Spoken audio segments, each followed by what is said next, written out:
हाँ बेटे, मैं एसपी दीक्षित जीपीएससी स्कूल गुड़ागौर जी से। गेहूं का अपना मोलिया रोग चल रहा था। मोलिया रोग इसका नामकरण का कारण, नामकरण का कारण इसका नाम ये क्यों रखा गया, ध्यान रखें। इसका नाम मतलब जो स्थानीय लोग जो होते हैं, स्थानीय लोग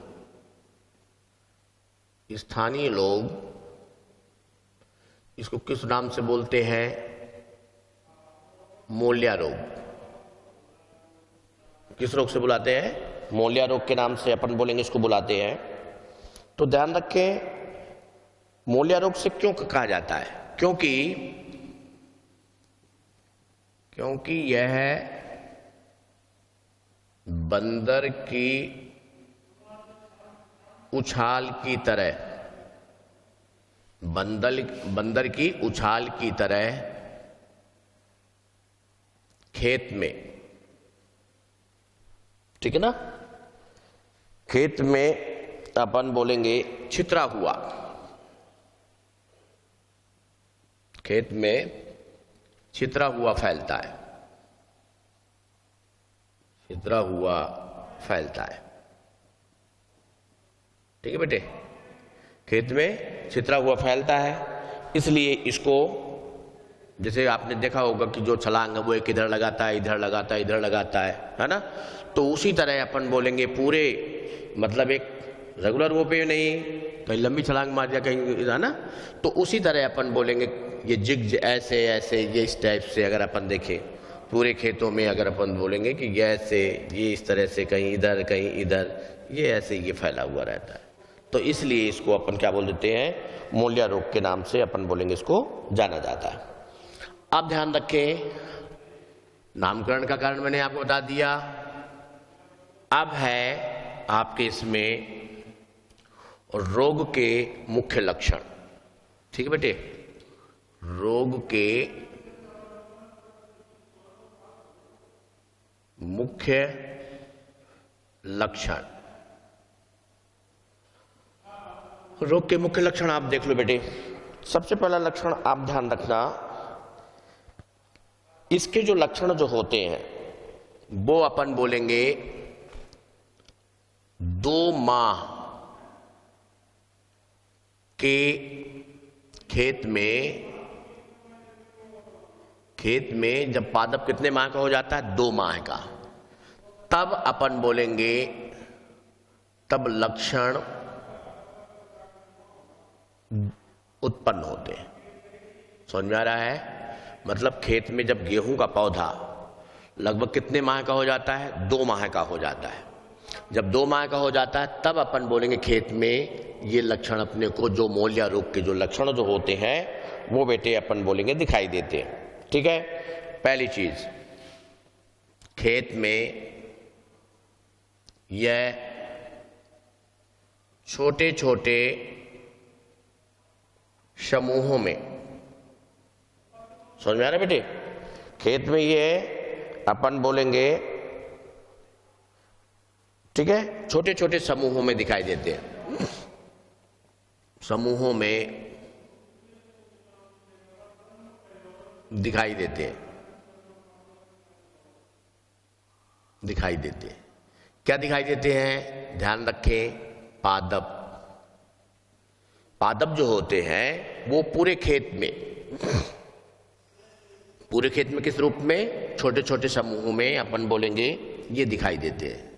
ठीक है, दूसरा लक्षण आप देखिए इसमें, पौधा पीला तथा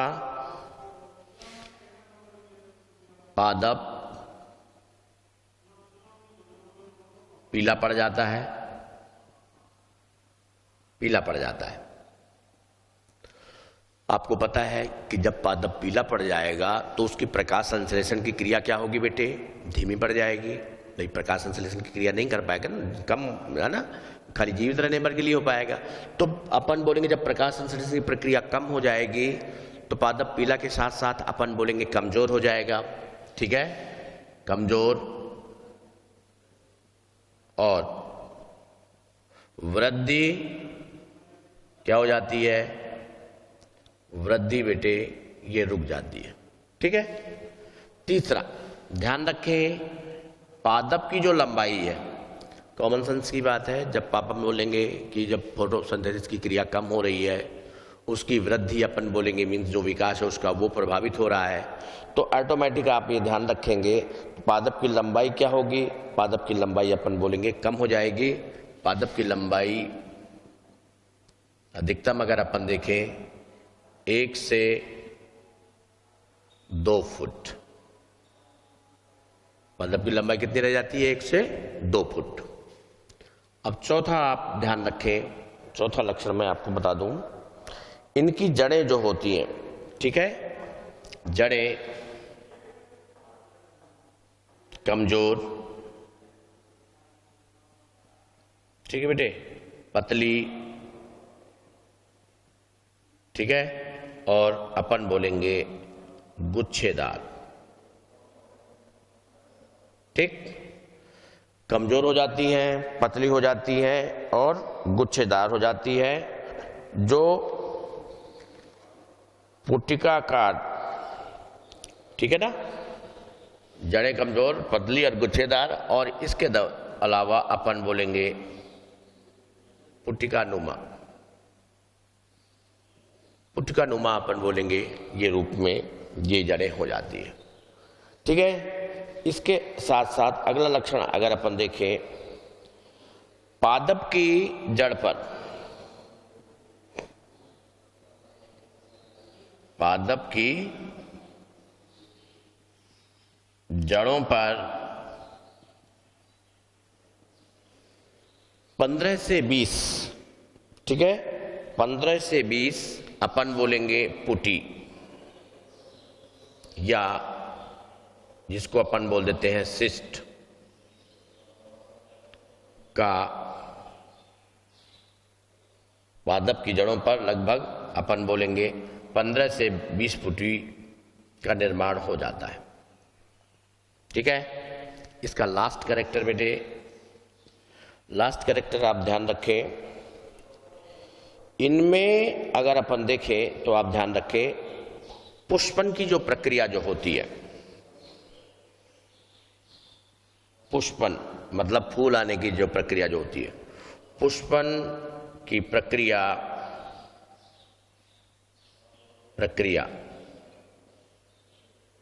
समय से पूर्व, ठीक है, पुष्पन की प्रक्रिया समय से पूर्व, तथा एक चीज और ध्यान रखेंगे, पुष्पन की प्रक्रिया तो होगी लेकिन क्या होगा, वो समय से पूर्व। और इनमें जो बाली जो होंगी, गेहूं की बाली जिसको अपन बोल देते हैं, बालियों में दानों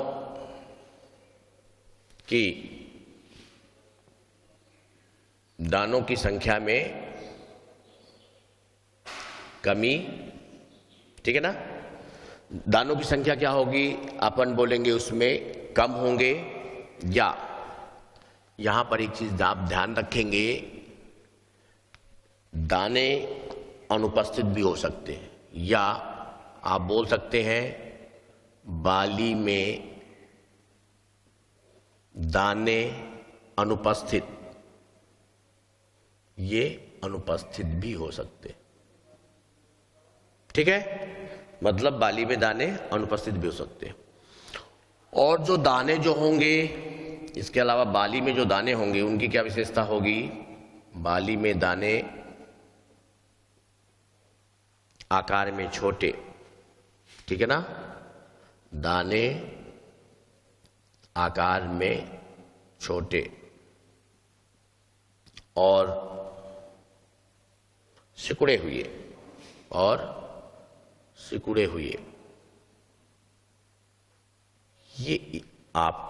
ये मैंने आपको बताया मोलिया रोग के मुख्य लक्षण, ठीक है ना।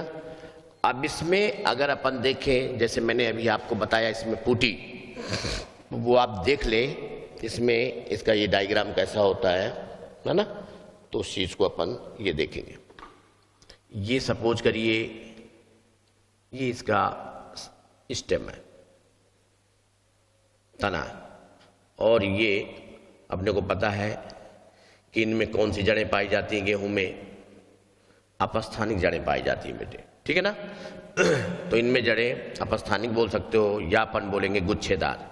तो इनकी जड़ों में इस तरह से ये बीच बीच में ये इस तरह से अपन बोलेंगे ये पुटियों का ये निर्माण हो जाता है, ये ऐसे, ये पुटियों का ये ऐसे ये बन जाती है। और एक रूट्स में अगर अपन देखें तो ये गोलाकार के रूप में, ये पुटियों के रूप में इनकी संख्या अपन बोलेंगे लगभग, आपने लिखा भी है कि लगभग इनकी संख्या कितनी हो जाती है, वो अपन बोलेंगे 15 से लेकर इनकी संख्या कितनी हो जाती है बेटे, 20 तक हो जाती है। ये है आपका सिस्ट। क्लियर? ये आपके कितने हो गए, ये हो जाते। और इस सिस्ट में आप ध्यान रखें, इसमें सूत्रकृमि के अंडे होते हैं और इसके क्या होते हैं, लार्वा होते हैं। और यह इसकी अपन बोलेंगे संक्रामक अवस्था होती है, ठीक है। इस तरह से मूल्य रोग के लक्षण आपके समाप्त। अब अगले वीडियो में अपन पढ़ेंगे जीवन चक्र। Okay, thanks.